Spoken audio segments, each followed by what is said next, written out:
Okay, so let's get started.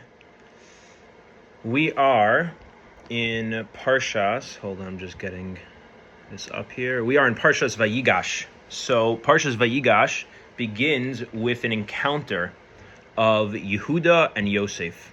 And as we've been discussing in all of these shiurim, we're learning the Torah through a lens that understands the Torah not as telling us stories about other people, but really as telling us stories about our lives, ourselves, and the dynamics of the world that we each experience.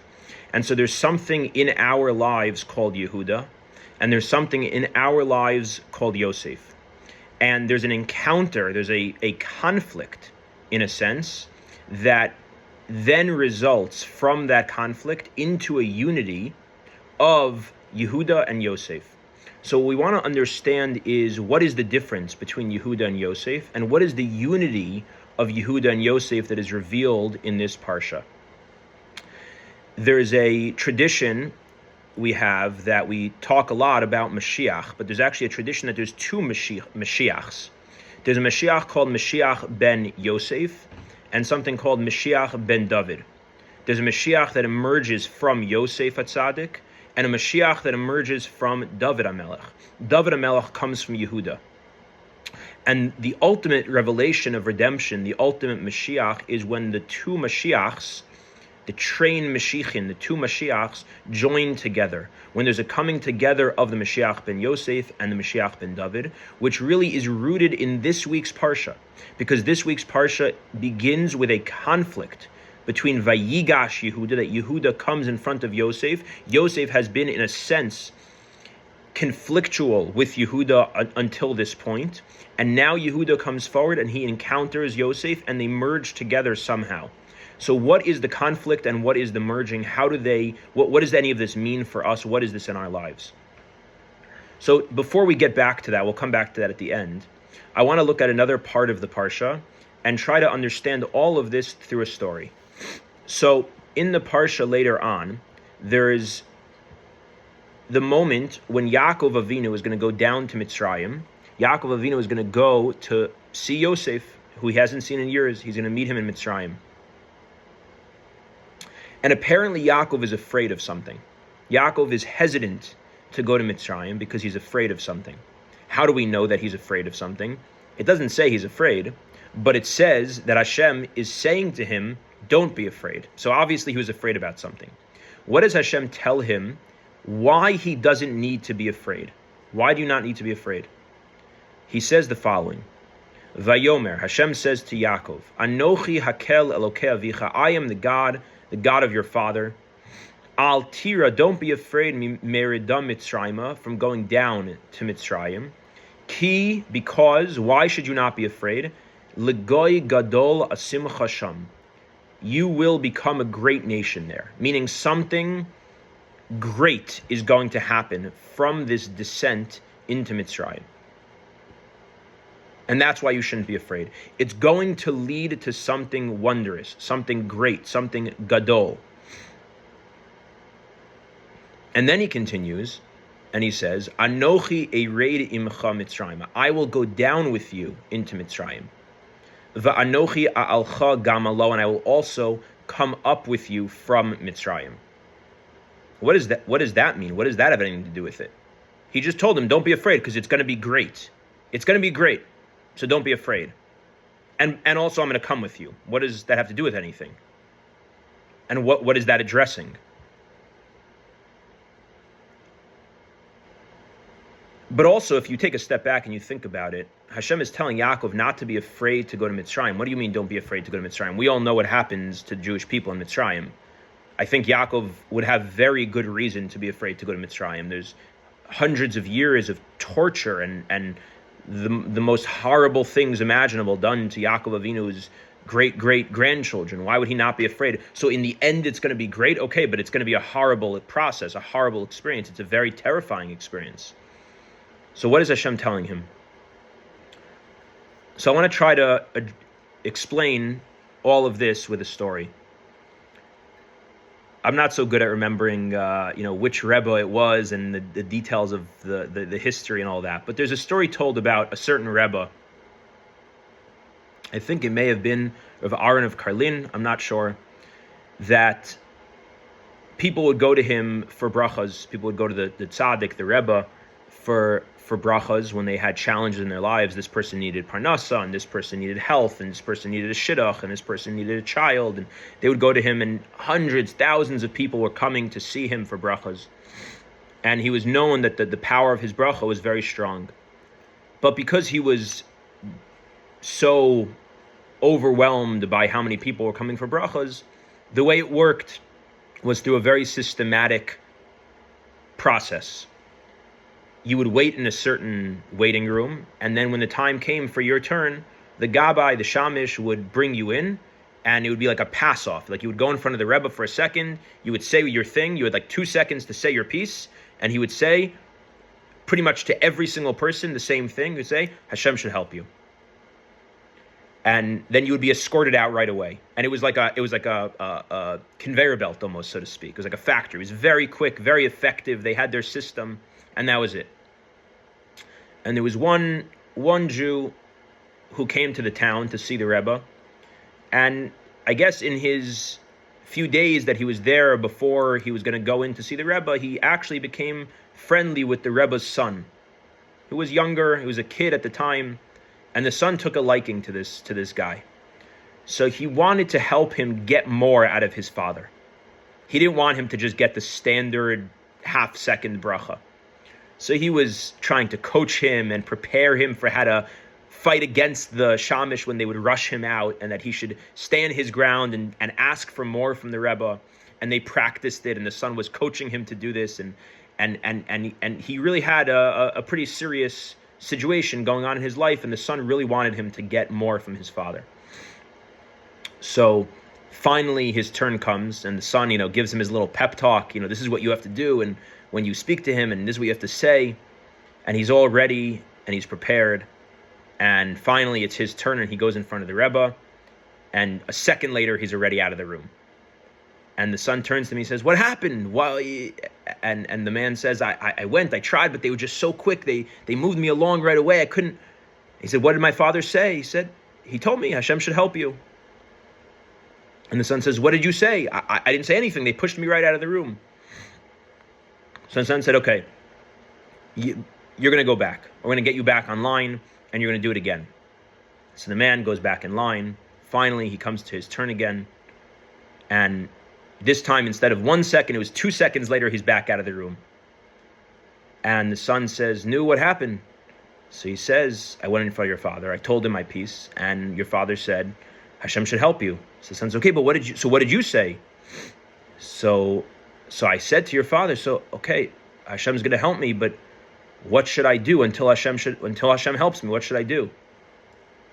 So what did my father say? He said, "Hashem should help you until he helps you." And that was it. That was his answer. Hashem should help you, and Hashem should help you until he helps you. So it sounds like a cute, simple little story. Maybe in a sense it's almost like a disappointing story. Like, why can't you get more from the Rebbe? How helpful is that really? But I think there's actually a tremendous depth in that story. And I think it's exactly these psukim in our Parsha. Hashem says to Yakov Avinu, "You're scared. You're scared because you know that going to Mitzrayim is going to be an encounter with very difficult challenges. You're going to go through a lot. Your family's going to go through a lot. There's going to be darkness. There's going to be slavery. There's going to be pain. There's going to be loss. And this is the experience. This is the fear. Again, it's not a story of back then. This is the story of each of us. That in our lives, we have to go into a Mitzrayim. And it's frightening. There are challenges. There are difficult things that every person encounters. Nobody goes through this world unscathed. No matter what it looks like on the outside, no matter what it seems like, there's no situation that doesn't have its Mitzrayim. And people are afraid. So Hashem comes and says to Yakov Avinu, he comes and says to each of us, don't be afraid, because I'm going to make you into a great nation. Meaning, he's saying to us, don't be afraid because I'm promising you. Sealed, signed, confirmed, 100% guaranteed, I'm promising you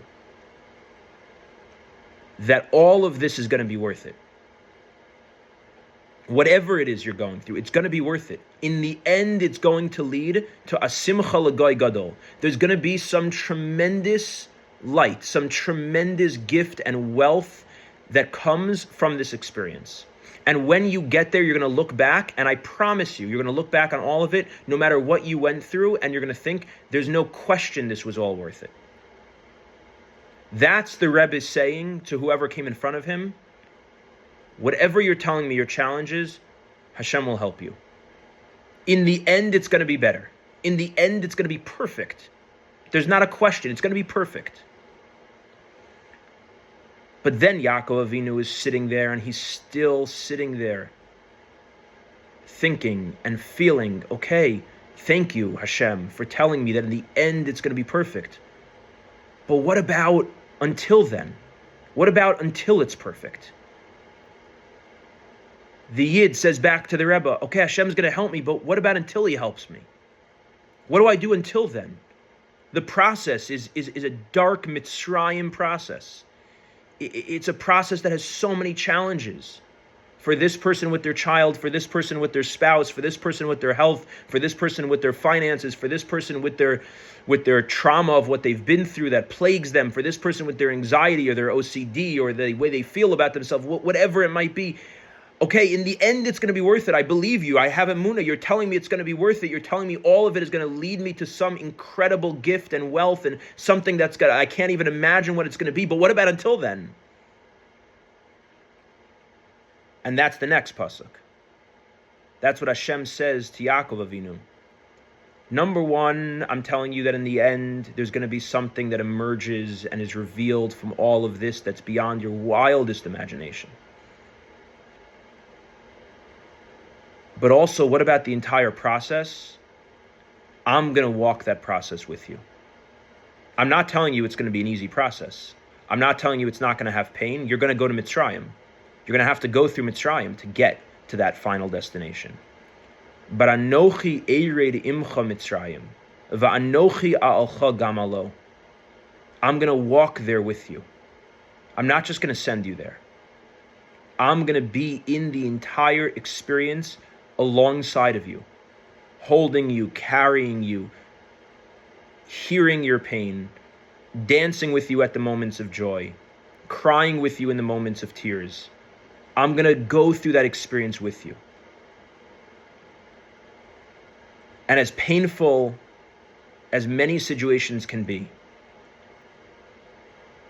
the fundamental difference between pain and suffering is whether the pain is experienced alone or whether the pain is experienced with companionship, with relationship, with somebody who's loving, with somebody who's there and nurturing and supportive. And Hashem is saying to us, in the end, it's going to be perfect and you're going to have no doubts that it was all worth it. But I also recognize that the process is not simple. And so what I can give you for the process is myself. What I can give you along the way is my companionship, is my hand, is my presence. I'm going to walk the entire way with you. You know, the tzaddik of Aryeh Levin in Yerushalayim, if somebody would ask him for directions, they said he never gave anyone directions. If someone asked him for directions, he would walk them there. It's the greatest gift. The greatest gift anyone can give anybody else is presence. The greatest gift any of us can give anybody else in our life is not something we give them, it's being there with them. That's what Hashem is telling Yakov. And I think that's the story with the Rebbe. Hashem will help you. And then the Jew says back to him, well, what should I do until then? And the Rebbe says, Hashem will help you until he helps you. He's going to walk along the way with you. He's going to be there with you the entirety of the experience. And you can talk to him. You can feel his presence. You can feel his support.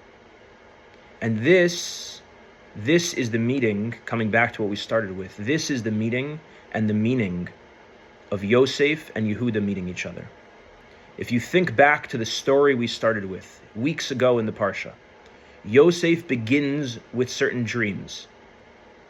Yosef begins with dreams of what's going to happen in the future. Meaning, Yosef starts in the beginning already knowing the end.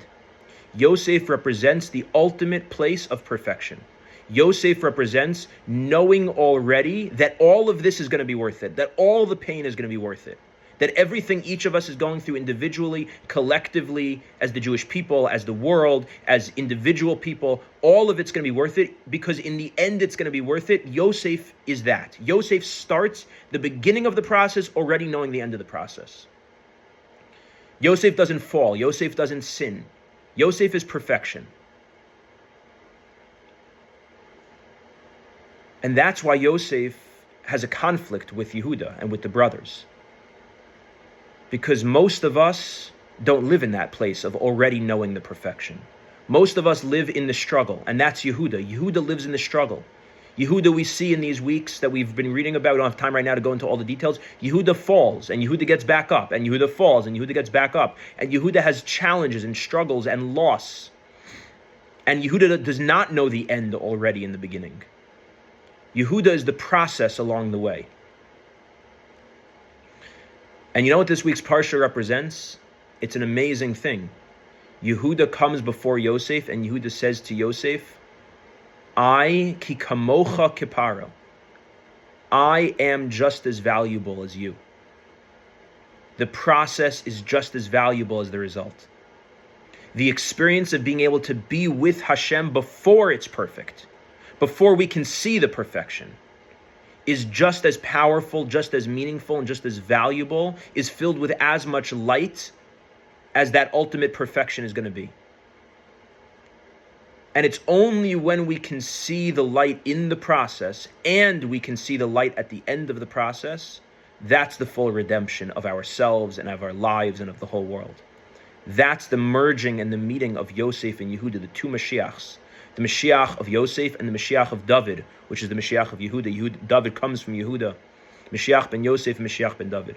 What we're all going to merit, one day, it should be very soon, Hashem should help us, what we're all going to merit is that in our individual lives and in the collective totality of the entire world history and entire world order and entire world experience, but maybe even more importantly, in the entirety of our specific detailed particular lives of each and every single one of us, every detail is going to be revealed. And not only that in the end we're going to see the Yosef level, that everything is perfect, but we're actually going to be able to see along the way, as we're experiencing it, Hashem is helping us even until He helps us. That right now, before it's perfect, we can live in that place of Yehuda. And we can have the Mashiach ben David. We can have the redemption of the process itself. To know that Hashem is here walking this path with us. Anochi eired imcha mitzrayma v'anochi a'alcha. So Hashem should help us that very soon we can see that ultimate total perfection. And until that time, Hashem will help us until He helps us, that we should be able to feel that He's walking along the path of the imperfection every step of the way with us. Thank you for being on today. Have a great Shabbos.